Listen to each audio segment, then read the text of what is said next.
Nella fase di risalita, Igor, tu c'è stato un momento in cui sei stato consapevole di quello che stava accadendo? No, no, no, no, perché era la prima Okay. volta, no, no, assolutamente no. Però sai, dico, non hai avuto la sensazione: "Adesso non ce la sto facendo più"?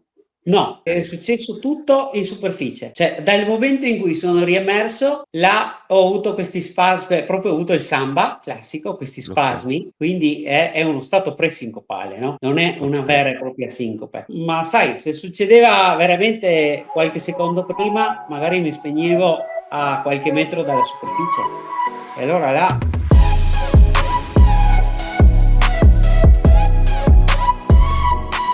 Allora, Igor Bisulli, piacere di conoscerti. Io mi chiamo Christian, non ci siamo mai piacere conosciuti prima. piacere Di mio. di dove sei? Io sono originario di Trieste, ho vissuto, praticamente per quel che riguarda la mia, diciamo, vita da pescatore in apnea per quasi 20 anni a Trieste e poi mi sono trasferito qua in Sicilia nel 2009 praticamente e quindi ho una sorta di doppia vita, cioè Okay, sostanzialmente ho, ricordi come se avessi vissuto 2 vite. okay. Quali sono i ricordi di Trieste? I ricordi di Trieste, vabbè, a parte che ogni tanto ci ritorno, per quel che riguarda la pesca sono i ricordi della Croazia sostanzialmente, perché chi abita a Trieste se vuole pescare, se vuole far la pesca in apnea, diciamo quella bella, deve per forza andare a pescare in Croazia. Perché Okay, Trieste è un golfo e i fondali sono più che altro fangosi, le zone dove c'è qualche pesce spesso sono zone interdette perché zone portuali, eccetera. Per okay, cui per trovare la roccia, l'acqua pulita, bisogna andare in Croazia. okay. La Croazia è, almeno basandomi sui video che ho visto, ha acqua quasi sempre pulita sembra. La Croazia, del sud, cioè esclusa diciamo l'Istria. Io pescavo principalmente in Istria, perché è la parte più vicina. Considera che nelle zone di Cittanuova, Umago, che sono proprio le prime città della Croazia, ci arrivi da Trieste anche 3/4 d'ora. Okay, Però là, essendoci anche molta sabbia fangosa, ci sono zone di roccia in mezzo alla sabbia, in pratica. okay, Quindi, dopo le mareggiate, dopo le piogge, eccetera, trovavi sempre l'acqua torbida. Quindi considera okay, che sono cresciuto con l'acqua torbida, si può dire, e anche con la okay, corrente, perché pure corrente forte c'è, ci sono correnti di marea, no, soprattutto là. okay, okay. Allora procediamo per step. Allora, qual è il background della tua famiglia? Beh, come spesso succede, un pescatore subacqueo c'arriva per eredità, no, dal padre, o dal padre di solito, difficile dalla madre. Okay, E quindi io ci sono arrivato perché mio padre era appassionato, e quindi tu immagina che la mia infanzia è stata segnata comunque dal vedere mio padre che andava a pescare, che usciva con 'sti pesci. Però okay, io, siccome sai da buon adolescente avevo fino ai 14, 15 anni un rapporto un po' conflittuale con mio padre e quindi non volevo farlo. Non volevo okay, pescare far pesca subacquea. Per quanto fin da bambino andavo sott'acqua e mi piaceva pescare, pescavo con la lenza, con la canna. Poi durante una vacanza in Spagna, quindi ti darò una notizia stupefacente. okay, Durante una vacanza in Spagna io avevo 16 anni, 16, 17 anni, non mi ricordo, forse 16, eravamo allo Stretto di Gibilterra e lì fu la prima volta in cui io decisi di provare a scendere in acqua con un fucile, con un mini Sten. E là fu proprio, arrendersi a qualcosa che mi aveva evidentemente già preso, e da là in poi in pratica è Okay. stato un'escalation. Okay, allora l'altra volta quando ci siamo sentiti sono, rimasto particolarmente affascinato dalla tua, passione giornalistica. Mi dicevi che avevi scritto per molto tempo per I Love Pesca Sub. Sì. Perché ti ha preso questa cosa? Volevi dare un particolare contributo alla pesca in apnea? Volevi lanciare un messaggio? Come ti sei approcciata a Guarda, questo mondo?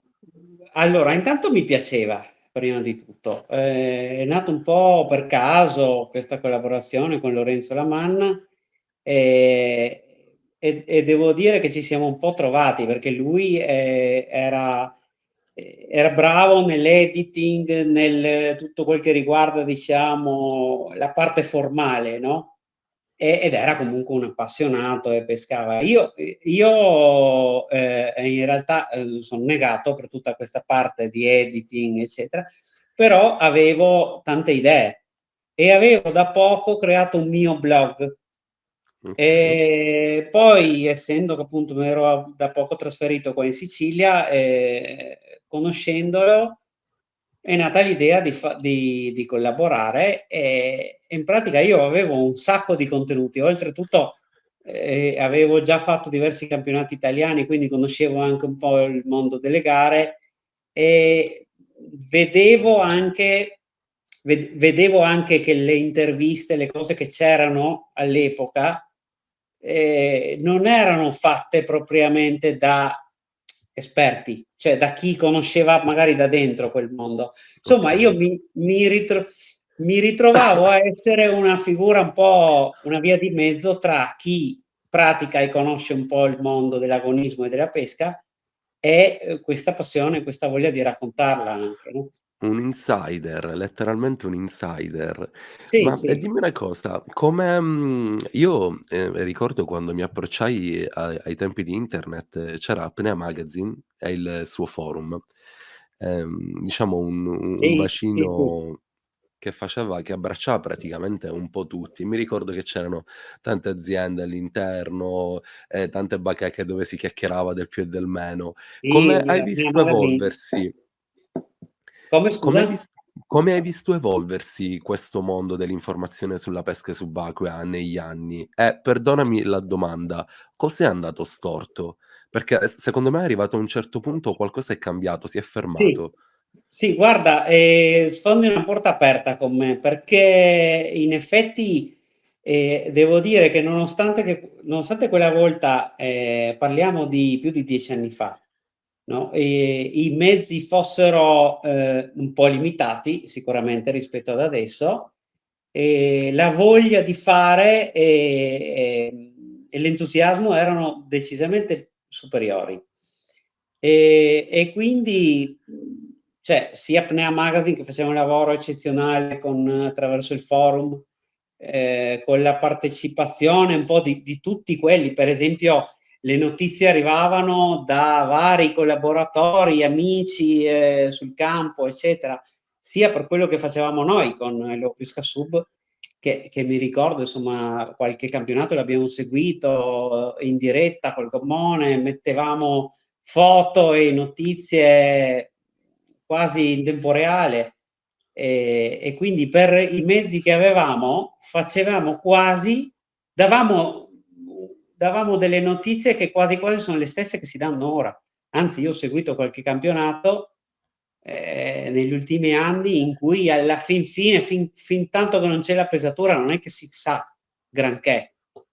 Okay, E infatti tu dici, mi chiedi giustamente cosa è andato storto. Non lo so, qualcosa è andato storto. Evidentemente non ci sono mezzi, non ci sono, nessuno ha interesse a sforzarsi veramente per dar qualcosa in più, perché, sarebbe bello poter, avere delle dirette vere, no, magari, qualche telecamera sui vari partecipanti, certo, o qualche, o delle foto, insomma delle notizie più, con maggior frequenza da parte dei barcaioli. Okay, So che okay. sono delle idee che magari nei prossimi anni si realizzeranno, però per quello che si è visto ora, cioè effettivamente non c'è niente di sostanzialmente migliore rispetto a 10 anni fa, 15 anni fa. Okay. Pensi Insomma. che l'avvento del social media e quindi quasi l'attacco diretto alle community sui forum abbia un po' destabilizzato questo settore? Perché prima i forum erano questi punti di aggregazione, poi è arrivato Facebook, poi è arrivato Instagram, si sono creati gruppi. P pensi che questo ha attaccato quel settore? Ma forse, non lo so, butto là un'idea, forse ha tolto un po' intanto ha eliminato i forum, cioè Okay, ha sì, reso obsoleti i forum, tant'è che sostanzialmente, non esistono più, no, i sì, forum.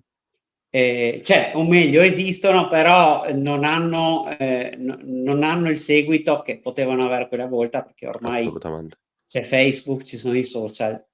E però allo stesso tempo, si è reso tutto più dispersivo. Cioè una Sì, volta era tutto canalizzato nel forum, no, per quel che riguarda la pesca c'era il forum, soprattutto di Apnea Magazine, e si canalizzava tutto là. Adesso ognuno magari, chi segue fa la diretta dal suo profilo, sì, no, e sì, quindi è tutto un po' disperso, perché magari c'è uno che ha buona volontà e voglia fa la diretta, ma chi ci arriva a lui? 4 amici, assolutamente. no, e quindi sì, è vero, adesso esiste da qualche anno Apnea Passion, che fa Sì, decisamente un buon lavoro. Esiste la Nick Fisk che cerca sì, pure di però non hanno grandi mezzi, forse magari sì. Apnea Passion un po' di più. Ad ogni modo non hanno ancora dimostrato qualcosa di sostanzialmente Ho la diverso, migliore, sensazione, no? correggimi se sbaglio, diciamo un topic parallelo a questo, che, la pesca subacquea sia un'industria, parlo chiaramente per penso il mercato italiano, estremamente di nicchia. Cioè, l'altro giorno, sempre mentre parlavamo, mi hai acceso una scintilla di curiosità rispetto a quella tavola rotonda di cui parlavi. Sì. Ehm, parlami di questo. Raccontami di Ti questo riferisci a Scarpati e quella roba là? esattamente. Sì, sì, Sì, sì. che tra l'altro ne ho fatte 2 queste qua, perché abbiamo fatto 2 edizioni del Medi-Show e in una c'era appunto Scarpati, e in un'altra addirittura pensa che, avevo avuto la speranza di riunire, perché c'era Mazzarri, Molteni, Scarpati, Daniel Gospic che all'epoca era campione mondiale uscente, e il mio sogno sarebbe stato, anzi avevo preso i contatti mesi prima, di far intervenire, partecipare anche Carbonelli a Minguaglia. In questo modo avevo messo proprio il Il gotha della meglio. pesca in apnea di tutti i tempi.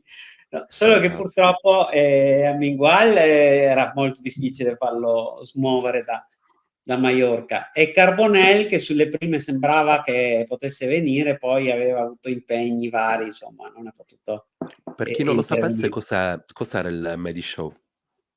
Medishow era una fiera ideata da Lorenzo Lamanna, sulla falsariga dell'Eudishow, però diciamo più focalizzata alla pesca e all'apnea, perché l'Eudishow è una fiera della subacquea, no, in generale. Quella era una cosa più, mirata proprio all'apnea e alla pesca in apnea in particolare. Okay, e ti Chiaramente non ha mai avuto i numeri forse dell'Eudishow, ma comunque il secondo anno che si fece a Roma ebbe un discreto successo. E io mi ricordo comunque che venni al primo, è stata una bella cosa. sì, era una roba un po', ripeto, un po' chiaramente più piccola, più chiusa, essendo che si è organizzata a Palermo, sicuramente tanta gente del Nord Italia non è venuta. Però io, insomma, è stato un bell'esperimento. È stato tutto sommato un successo. E questa cosa di organizzare delle tavole rotonde con tutti gli agonisti, aperto proprio a tutti, fu una bella idea. Riguardo l'Eudi Show, io quest'anno mi sono interessato per partecipare come, espositore e ha dei costi pazzeschi. Ma non Ah, solo, ti non racconto. sono al corrente, non so dirti, però può essere. Ha dei costi particolarmente alti, e ti racconto un piccolo aneddoto che mi ha, negativamente colpito. Infatti mi ha dato anche un'idea rispetto a quello che è, l'idea che chiaramente pian piano si va che già c'è della pesca subacquea e che secondo me sempre più va prendendo campo. Hanno aperto, e credo sia ancora aperto fino a metà ottobre, un concorso video. In questo Sì, concorso video, si può partecipare con, dei contenuti che, rispetto a certe categorie poi eventualmente verranno scelti e premiati. Tra questi c'è anche la possibilità di partecipare con dei contenuti di pesca subacquea. Al che sì. io decisi di partecipare a uno dei concorsi, a quello da esordiente, poiché non sono un professionista, non lo faccio per lavoro. Decisi di partecipare anche con un secondo filmato, perché c'erano 2 categorie, da un video piccolo e un video grande, ed erano 2 video di pesca subacquea. Fine, senza scendere nei dettagli. Praticamente dopo un paio di mesi vado a controllare quali sono i partecipanti e i video vengono buttati giù. Non ci sono video di pesca subacquea, almeno fino a quando ho controllato io. Adesso ho un po' perso il piacere di andare a controllare. Al che decido di chiamare la segreteria dell'evento, e chiedo informazioni rispetto a chi è che si occupa della giuria di questi video e volevo, visto che avevo chiesto una motivazione, sapere quale fosse la motivazione. E senza girarci troppo attorno, i video erano troppo crudi. I Ah, video erano troppo crudi, peraltro era cosa che secondo me, da certi punti di vista potevano esserlo, peraltro però ce n'era uno dove c'era soltanto una scena di uno sparo alla fine, una cosa molto leggera, e mi viene detto: "Guarda, immagina dei bambini che vengono alla fiera con i genitori e vedono una cosa del genere." Questo da credo fosse l'organizzatore di questo concorso. E allora lì, capii le circostanze e, dissi: "Va bene, grazie per le delucidazioni che ho cercato io e che non mi avete dato via mail. Grazie comunque, vengo invitato a realizzare un nuovo filmato, quindi a rieditarlo e farlo meno crudo, però, oramai, per quanto mi riguarda io, avevo fatto la mia scelta." Ora hai per hai perso l'entusiasmo.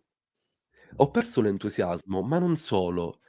Ci sono degli espositori che vendono fucili all'interno della fiera. Ma di cosa stiamo Certo. parlando? Ma Sì, sì, perdonami guarda, mi il sembra fraseggio, ma di che cazzo stiamo parlando? mi sembra Cioè, emblematico della direzione che sta prendendo, questo mondo proprio. Sembra quasi che si debba mettere la polvere, no, sotto al tappeto. Cioè è una realtà, la pesca in apnea è questo, cioè non è che o decidiamo che non va più bene e la aboliamo, esatto. non la facciamo più, ma se decidiamo che la vogliamo ancora fare, andare avanti con questo, farla, ma senza far sembrare, no? Come se tutta la parte Nessuno della cattura, cioè nasconde. la parte in cui spari, ammazzi, eccetera, il pesce non c'è. C'è tu che vai in acqua e poi che ti mangi il pesce a cena, ma no? Peraltro un video dove c'era anche la parte del pesce cucinato con una degna fine della preda catturata, però lì mi sono fatto una mia ricerca, questo può diventare un video denuncia, anzi spero che lo guardi chi è che ha preso questa decisione, e vado a constatare che, ehm, colui che gestisce questo concorso è una persona che fa immersione con ARA, quindi sicuramente un diverso amante del mondo sottomarino. Sì, sì. Diversamente Lasciamo amante. un diversamente amante del mondo marino. A quel punto io dico: "Beh, questo è un po' da ipocriti, prendersi soldi dagli espositori che vendono attrezzatura, che semina morte a questo punto, e non dare la possibilità a un giovane che ha voglia di fare di condividere quella che è la propria passione per promozione alla disciplina, perché io questo ho voluto fare. Per me condividere e partecipare a un concorso del genere significa preservare, significa aiutare questo sport dal mio punto di vista. E quindi m'hanno bannato. Cioè, vabbè, comunque, che ne No, pensi di questo? guarda, Cioè, pensi sono che sono perplesso. Capisco, la tua perdita di entusiasmo, ecco, diciamo così. vabbè, comunque, speriamo che vinca c'era ridiamo per ridere. Non è un commento giudizievole questo, ma c'era il video di una minchia di mare che, stimolata produceva quello che produce. Questo video era chiamato Vita, questo video è in concorso. Attenzione, ha del profondo, ha del poetico. È un video fantastico se guardato in una certa maniera. Mh. Però in linea con quelle che sono le scelte sicuramente della direzione e quindi di esporre attrezzature da pesca subacquea, mi aspettavo una scelta differente. Comunque, allora tu mi hai detto che, sempre durante quella chiamata che ci siamo fatti prima, fai l'istruttore di pesca in apnea, Igor. Sì, Okay, è sono una cosa che istruttore da quasi 20 anni. Okay, è una cosa che mi ha particolarmente intrigato rispetto a quello di cui abbiamo parlato e so che tu dicevi: "Ah minchia, sempre le stesse domande che ti piace prendere, come si prende, come si fa l'aspetto." Okay, però tu mi hai parlato che nel tempo sei riuscito a creare una specie di sistema di insegnamento, mi verrebbe da dire, se ho capito bene, Sì, e che, secondo il pubblico di questo canale, che comincia adesso, mi piacerebbe condividere se ne hai voglia, giusto per capire di che sì. cosa stavi parlando.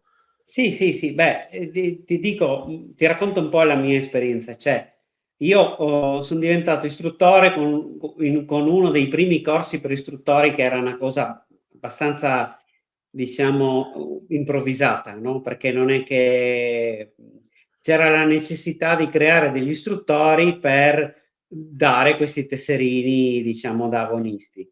Però non c'era dietro una struttura, un lavoro. Quindi c'era un'infarinatura sulla parte apneistica e sostanzialmente il racconto delle tecniche. Quindi quando io poi mi son trovato ad avere 'sto tesserino istruttore e a organizzare dei corsi, mi sono posto il problema di pensare: "Cosa devo insegnare a chi si avvicina?"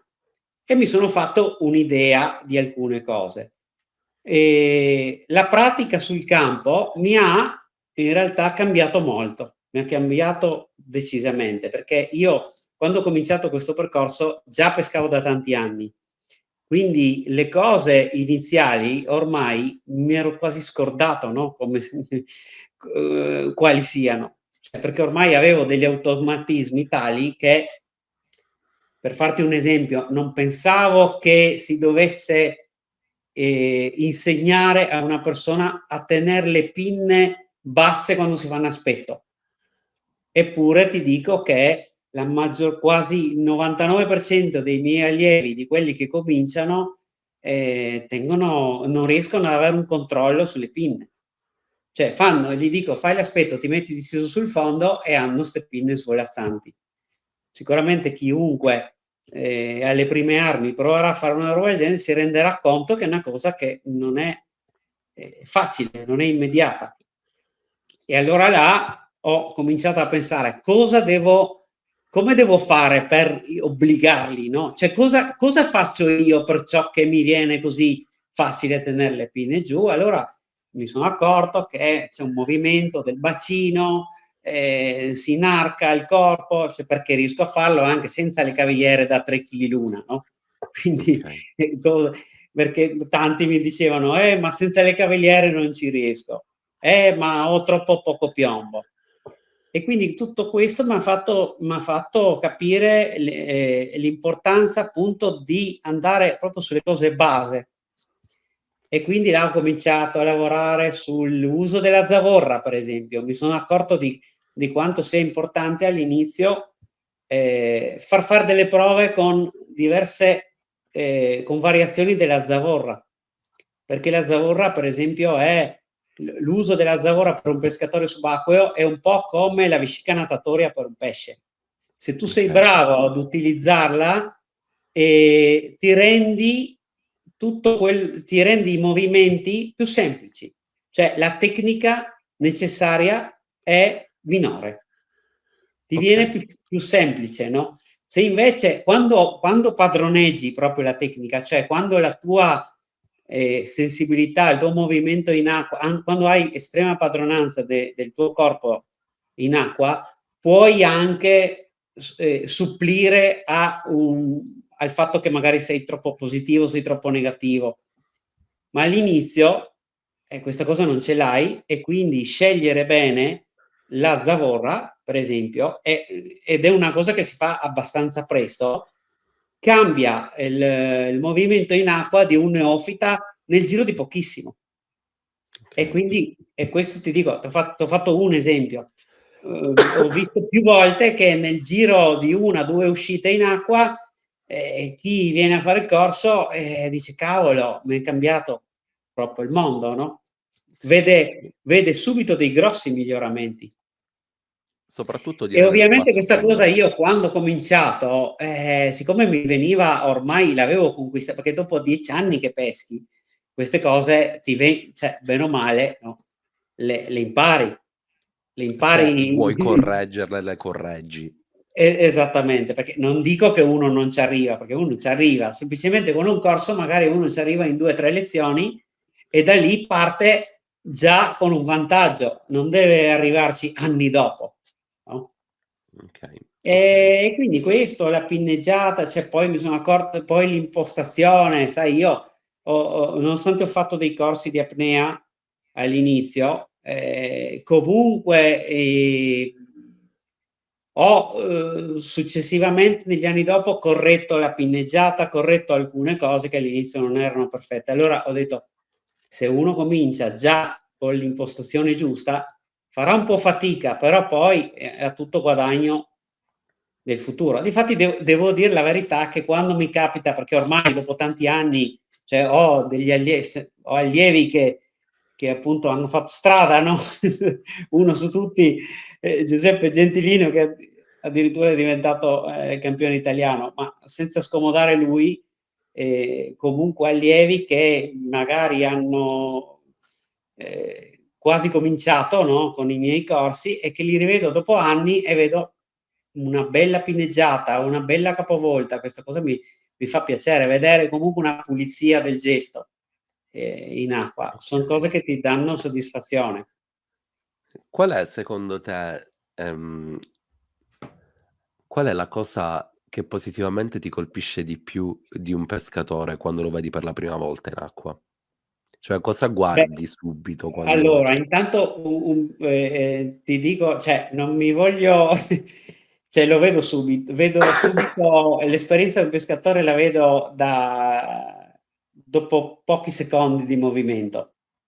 okay, Perché penso che sia una cosa, come dire, che viene automatica, cioè se tu hai 10.000 ore di pratica, lo vedi subito, vedi un movimento proprio naturale, no, de de a okay, ti racconto un aneddoto. Mi è capitato di partecipare a una gara, a Maiorca, di quel trofeo che si fa a gennaio, no, ehm una gara c'è una gara per i campioni e c'è la gara per club. Io, feci la gara per club, adesso non mi vie il Master Ciudad de Palma.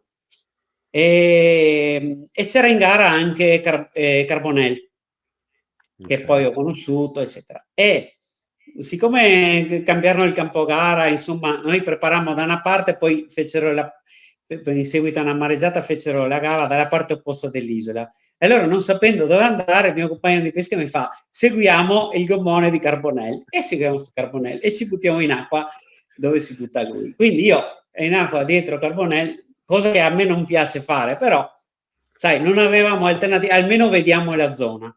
Boh, ti dico la verità, non abbiamo preso niente perché ovviamente lui sapeva, si buttava, sapeva dove andare, faceva un tuffo, se c'era sparava e poi si spostava.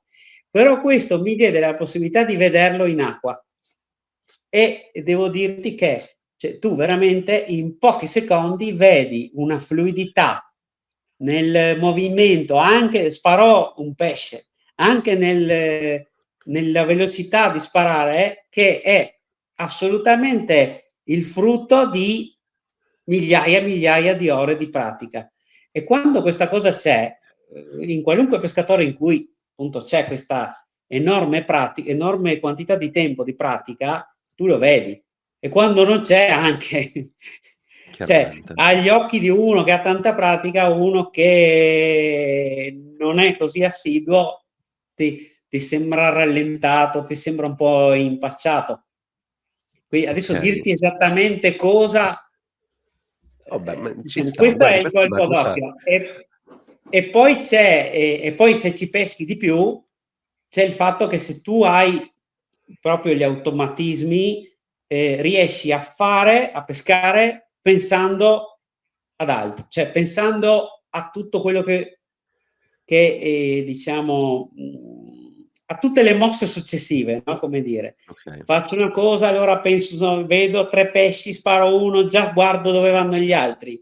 E se sparo una cernia, già penso cosa mi toccherà fare, se eventualmente già penso alle robe successive. Se non la sparo, già penso a cosa farò il tuffo dopo. Ecco, riesci ad avere questa lucidità per pensare ad altro, perché gli automatismi, cioè perché i movimenti sono automatici, non ci devi pensare alla tecnica.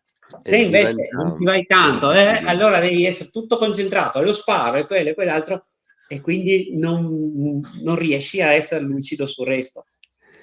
Proprio ieri guardavo, Diary of a CEO, che è un podcast che c'è qui in Inghilterra, e, hanno intervistato, lo psicanalista, più famoso d'Inghilterra, che è peraltro lo psicanalista di, tantissime celebrità e ha, una verticalità nel mondo sportivo.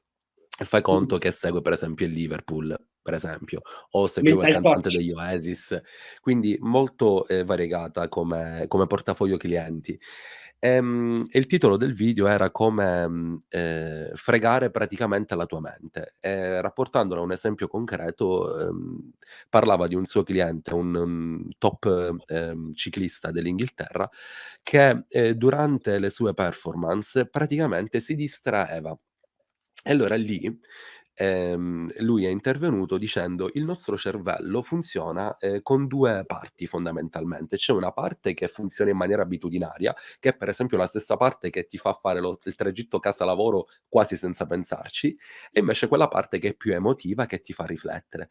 Questo ciclista diceva che, si preoccupava se stesse andando bene come durante gli allenamenti, quanto gli altri fossero indietro, se stesse performando e, a compimento dello studio che questo cliente ha fatto, il ciclista passa il traguardo e neanche se ne accorge. Quindi trovo delle similitudini con quello che dici, nel senso che queste azioni prendono così, forza su di te che e tu dici: "Sì, ci pensi", però io ho visto Giuseppe in azione, dico sarò l'esempio sbagliato, però è pazzesca la fluidità e la naturalezza con il quale fa le cose. Sì, sì, e possibilmente sta pensando a tutto. Guarda, mi veniva in mente una cosa mentre mi raccontavi questo, un argomento che è venuto fuori tante volte con amici, subacquei, eccetera. Penso che tanti avranno notato 'sta cosa. Capita qualche volta che ti fissi con delle canzoni, con delle musiche, no, e sei in Okay. acqua e ti rimbomba, tra l'altro non è come si potrebbe pensare la musica, la canzone che hai ascoltato magari la sera prima, il giorno prima. Non si sa da dove arriva, cioè ogni volta arriva anche canzoni che magari non ascolto chissà da quanto tempo, che mi arrivano così dal subconscio, e tu magari stai pescando, stai cercando, fai planate, eccetera, e ti continua 'sto ritornello, è una sorta di meccanismo di rilassamento, eccetera, no, perché Questo avrà un'influenza sulla tua apnea, suppongo. sì, sì, sì, credo che sia quasi come, sì, una tecnica di rilassamento involontaria. no? Che arriva da sola. Fatto sta che tu, è come dire, distrai i rumori di fondo del cervello fissandoti su una musica, su una cantilena che poi è sempre quella, però quella impedisce al tuo cervello di andare a pensare a mille altre cose, no? Ora, perdonami, capisco che, sono risposte difficili, però da questo stato di trance come poi riesci a distogliere l'attenzione verso un punto di interesse? Cioè avviene, suppongo in maniera fluida e naturale, ma Guarda, è vero, cioè dici una cosa che giustamente, però è come se fosse un sottofondo che okay, impedisce, diciamo, troppi pensieri, no, magari pensieri negativi, magari pensieri che non c'entrano direttamente con l'azione di pesca, ma allo stesso tempo non blocca invece quelli che sono i ragionamenti, no, se vedi un pesce che va in una certa direzione, allora come devo impostare le azioni di pesca, cosa farò? È come se questa musica di fondo, questa canzoncina di fondo non impedisce questo, è un sottofondo, no? okay. La domanda, viene spontanea. Mi viene da pensare che questa questa sensazione di pace sia subordinata anche a uno stile di vita particolare. Cioè, se io vado a pescare una volta, non lo so, ogni 2 settimane, da uomo Mh. sposato con figli che, lavora 50 ore alla settimana, staccare la spina sarà sicuramente diverso rispetto a chi a mare, per esempio, ci va 2, 3 volte alla settimana. Ma guarda, non lo so, cioè bisognerebbe sentire, il parere di tante persone che cioè io ti dico per esperienza, ho parlato con tantissimi subacquei che hanno sperimentato qualcosa del genere e non credo che tutti erano proprio così assidui. Quindi magari anche appunto chi anzi forse magari serve proprio a staccare veramente, no, la spina da tutti i pensieri a Ci casa. sta, vabbè quello chiaramente è l'obiettivo, poi di lì a Eh. riuscirci ci metto in primis io. Tanto non c'è Lasciamo problema, sta appena esci ti ritorna tutto. Ma Devo fare guarda, questo, se devo ci fare quello, devo fare quell'altro. guarda, se ci rifletto in questo momento un attimo, ehm, io non ho perso tanti pesci nella mia vita, non ho chissà che esperienza, però proprio perché non ho preso tanti pesci nella mia vita, se penso a ogni singola cattura che è arrivata, mi ricordo esattamente il momento in cui ho premuto il grilletto. E se analizzo contestualmente quei 3 secondi in cui sono riuscito a identificare la preda e ho sparato, il più delle volte è sempre stato un momento dove il tempo si ferma, dove non me l'aspettavo, arriva questo momento, sparo, cioè sembra quasi che il tempo si fermi in quel contesto. Ora, se ci penso, esattamente in quei momenti ricordo di aver avuto il più delle volte la mente sgombera da tutto. Questo metodo ti ci ritrovi con la tua esperienza, o il più delle volte tu riesci a catturare prede che hai visualizzato? Raccontami dell'attimo prima di sparare, però non so se mi sono spiegato. Forse una questione di sensibilità, non lo so, una cosa molto intensa prima di Beh sparare. Come sono i tuoi attimi prima di sparare?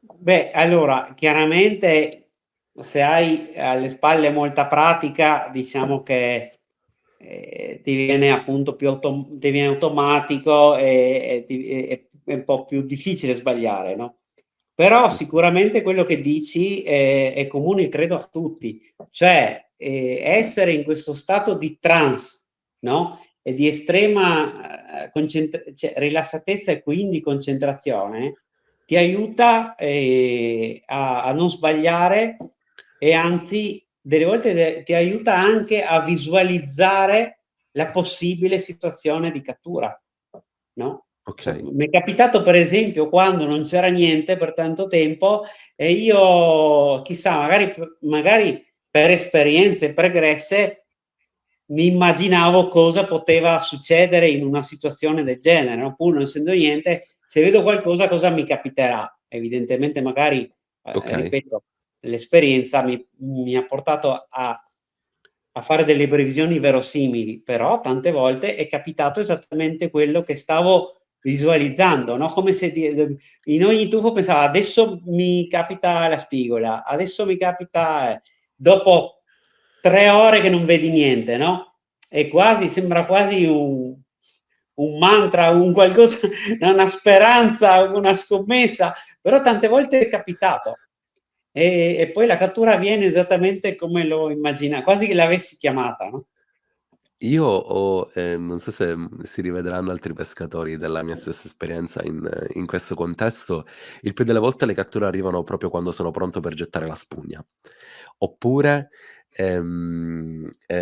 sai quando dici: "Minchia, okay, non sto gettando la spugna, però", ti concentri particolarmente e allora, soprattutto io ho notato la pratica della visualizzazione, mi è tornata utile soprattutto nella pesca in tana, perché non vedendo il pesce ipotizzo che lì ci sia e poi si manifesta e la catturo. Però c'è una cosa, non mi sono riuscito a spiegare e ci voglio ritornare. Quando soprattutto nella pesca all'aspetto, Igor, quando tu vedi il pesce, dal momento in cui lo vedi al momento in cui premi il grilletto, che cosa pensi? E so che e dico è diverso magari da pesce a pesce, però come ti senti in quel momento? Io sembra tipo che voglio spegnermi, voglio pensare soltanto al pesce. Raccontami di quell'istante, come lo vivi tu? Beh, sai, chiaramente dipende cioè se è una preda, no, una bella preda, cioè un bel dentice, una bella orata, cioè un pesce che, comunque non sei sicuro di catturare finché non ce l'hai, no, proprio a cavetto. Se è così, è un momento di concentrazione assoluta e sembra quasi che cioè vuoi smettere di cioè vuoi essere morto, no, quasi, perché Sì, pensi, sì, non devo far niente che possa in qualche modo, no, turbarlo, eccetera, eccetera, no, cioè io mi capita di essere proprio fermo, immobile, spento, non trasmetto emozioni, cioè mi rendo conto che ho questo momento, no, di sospensione totale fino al momento. Effettivamente avviene qualcosa del genere. okay, okay. E penso che Quindi è serva. una sospensione del nostro sistema metti. Okay. È una Sì, sì, sospensione a sì. tutti gli effetti di noi Sì, stessi, okay. Quindi è comune questa dura cosa. secondi, no, Sì, quindi sì, è una figata. Cioè comunque io non riesco a trovare altre sensazioni analoghe nella vita, no, no, rispetto ad guarda, esattamente nonostante io pesco da 30 anni e l'ho sperimentato migliaia di volte, è sempre comunque un'emozione, cioè, è sì, qualcosa che è quello che ti fa amare questa sì, disciplina, sì, sì, sì, comunque, sì, sì, perché ti dà assolutamente. qualcosa che alla fine, ti tiene sempre vivo, Non no? trovi sì, Non è che non trovi diventa non proprio. diventa cioè alcune cose possono diventare banali, ripetitive. Questi momenti no, decisamente. Qual è stata la tua esperienza più brutta in mare? Domanda scontata, però ognuno c'ha le sue. Ce ne sono state diverse, più di una. Ehm, cioè, al di là delle situazioni dove c'è stato mare brutto, sono andato a pescare a Scherchi, Banco Scherchi che è a 70 miglia da dove abito io, insomma da qua da Trapani, e son ritornato con quasi 2 metri di onda, fortunatamente di mare in poppa. Mi si è staccata la console perché non era imbullonata, era solo incollata e l'ho scoperto al ritorno. Quando si è Quindi staccata. è stato un viaggio però ecco, al di là di queste situazioni di mare, cioè che ne ho vissute tante, forse l'esperienza più brutta è stata quando ho dovuto, intervenire nel diciamo nel recuperare un subacqueo che era andato in sincope, un compagno di pesca che era andato in sincope.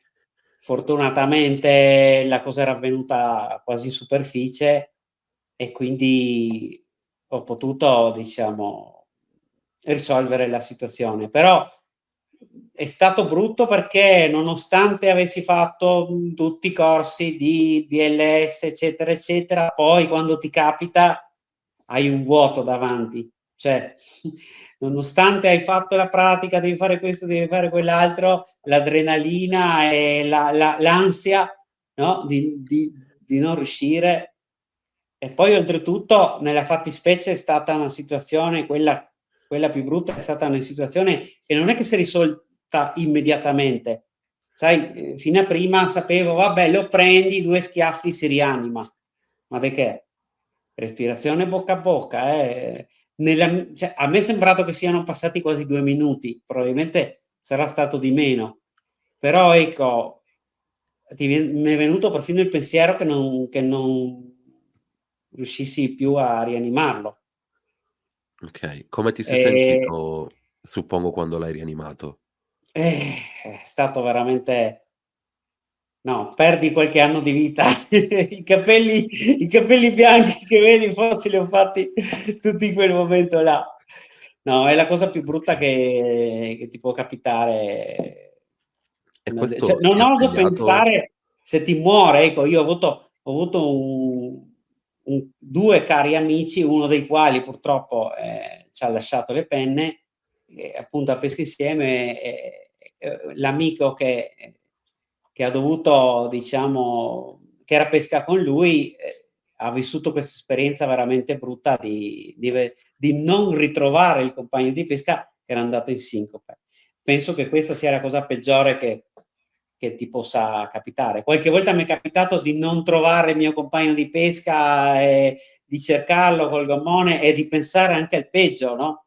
Magari è certo. passato un po', e poi magari lo ritrovi lontano, ed è un sollievo, no, proprio. Questa esperienza dico quando questo è un podcast vero, la crudità è all'ordine del giorno. Quando muore qualcun altro, quando ascoltiamo storie di altri ragazzi, suppongo che chiaramente la percepiamo in una certa maniera, anche se le conosciamo, ma quando ti è successo a te e tu hai avuto queste sensazioni estremamente, dure, e durature Mh-mh. nel tempo, come ti ha segnato personalmente e invece anche nel mondo della pesca? Cioè, l'hai processata come cosa questa cosa? Sì. Beh, guarda, intanto per quello che ho visto, e quello che ho visto in 30 anni, a maggior ragione da questa esperienza, devo dire che mi sembra quasi una tappa, inevitabile nel percorso di un pescatore subacqueo nei primi tot anni di esperienza. Cioè, come dire, ci sono passato pure io, Okay, Pure io, quando avevo 19 anni ho avuto una sincope, però, in superficie e mi sono ripreso da solo.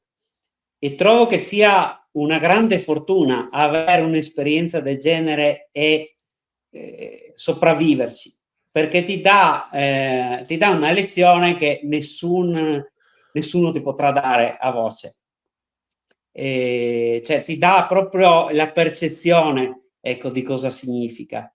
E nella mia esperienza, nell'esperienza anche di tanti altri amici, con cui ho parlato di queste cose, ho visto che superata queste prime fasi, no, questi primi inciden queste volte che capita, poi negli anni praticamente non ricapita più. Cioè, non sarà un caso, ecco, che nella maggior parte dei subacquei che io conosco è successo i primi anni e poi basta. Cioè, a me è okay, successo che avevo 19 anni, possibile mai che poi per 20 anni, no, ma di più, non ci sono mai andato neanche vicino. okay. Evidentemente, si creano degli automatismi per cui anche tu stai, certo che se dopo rimani incastrato sul fondo non ci puoi fare niente, chiaro.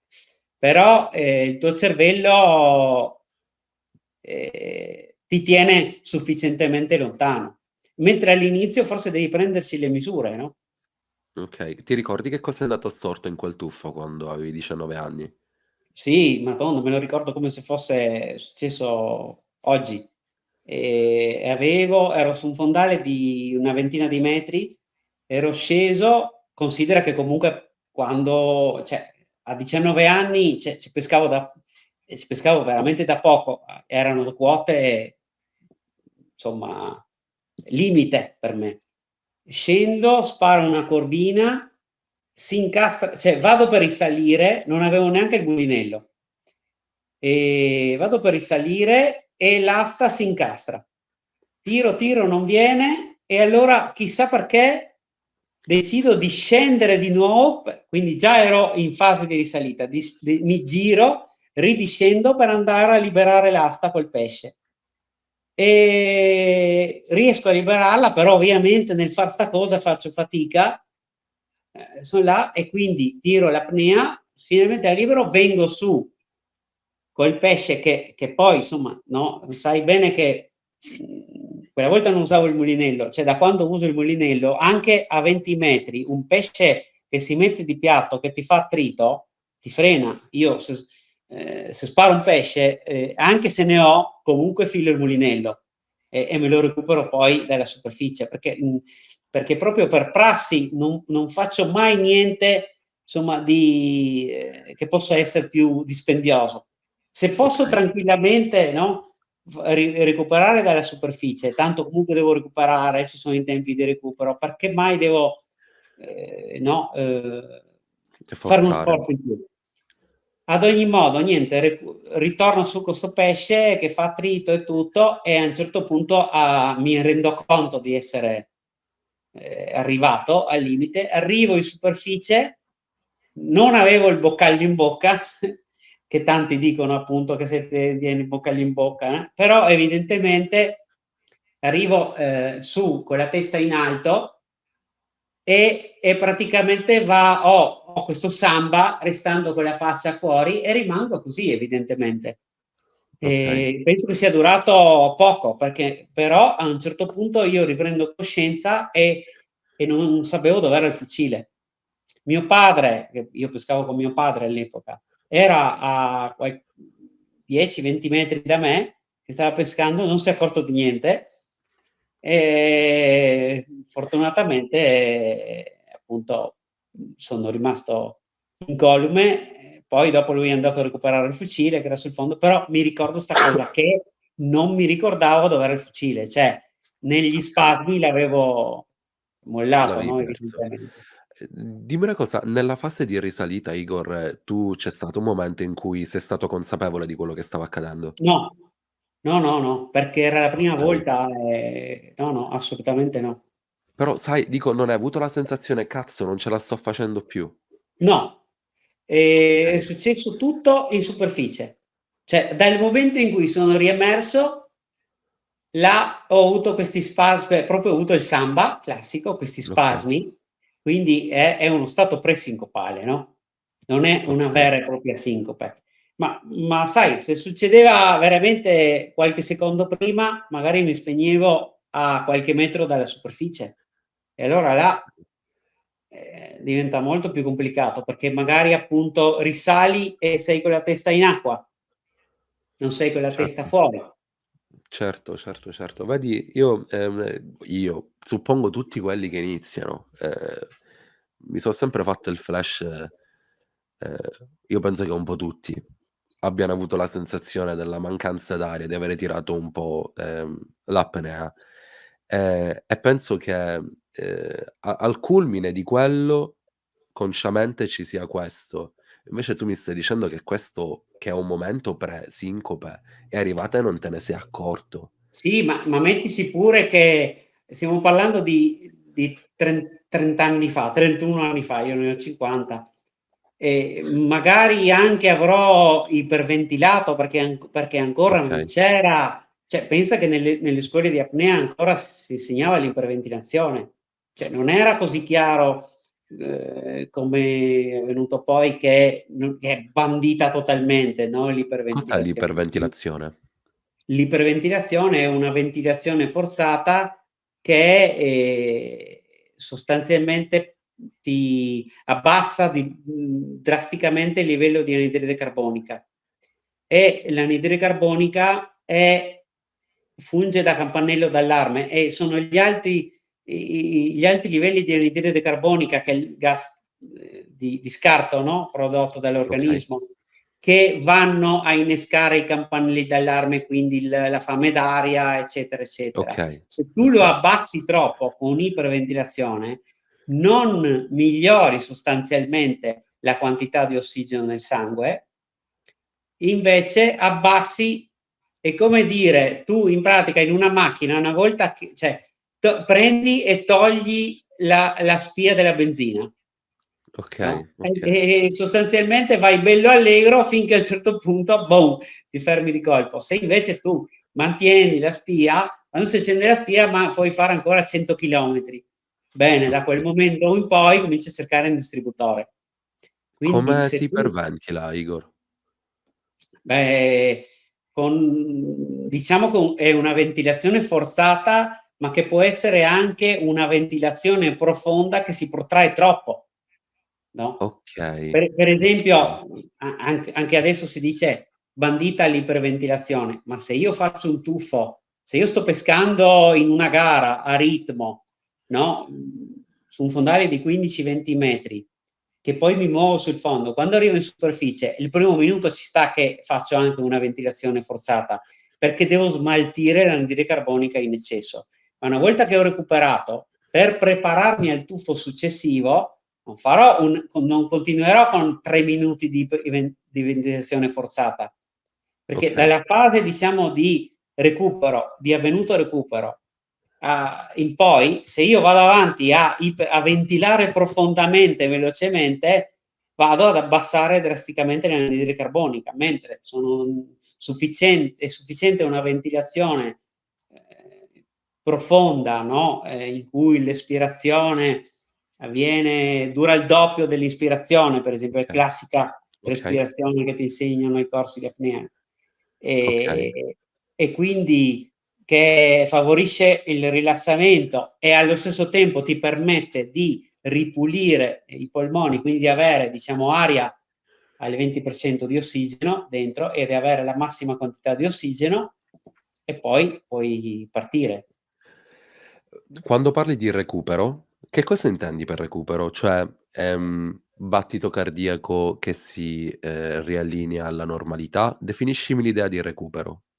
Beh, sì, sostanzialmente se fai un tuffo impegnativo te ne accorgi, perché finché, cioè, hai il fiatone, no, dopo. Questo Okay, poi dipende okay, anche dal tuo grado di allenamento, chiaramente, ecco perché magari, ecco perché è necessaria anche una preparazione, cioè un allenamento aerobico per chi fa nella pesca in apnea, no, si dice che, bisogna curare la parte aerobica e la parte anaerobica. La parte anaerobica perché ovviamente vai in apnea senza ossigeno, ma anche la parte aerobica perché, se sei allenato da questo punto di vista, e lo puoi allenare anche a secco con la bici, con la corsa, riesci a smaltire prima l'anidride carbonica,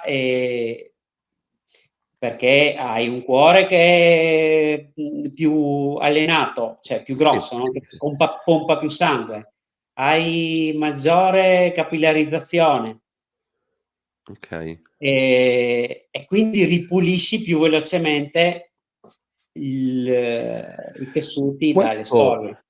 questo lo si può estendere chiaramente anche, suppongo, alla pesca nel basso fondo, nell'estremo basso fondo, oppure no? Beh, se guarda, se peschi nel basso fondo e c'è mare mosso, cioè nel basso fondo per esempio è più redditizio col mare mosso. Se riesci a pescare anche col mare molto mosso, diventa una pesca estrema, diciamo, no, perché poi trovi i pezzi anche con corrente forte, dove devi contrastare la corrente, quindi devi pinneggiare controcorrente tra le onde, eccetera. Ecco che l'allenamento e il recupero, no, il recupero anche in fase attiva, perché magari tu devi respirare, preparando il tuffo successivo, ma Sì, pinneggiando.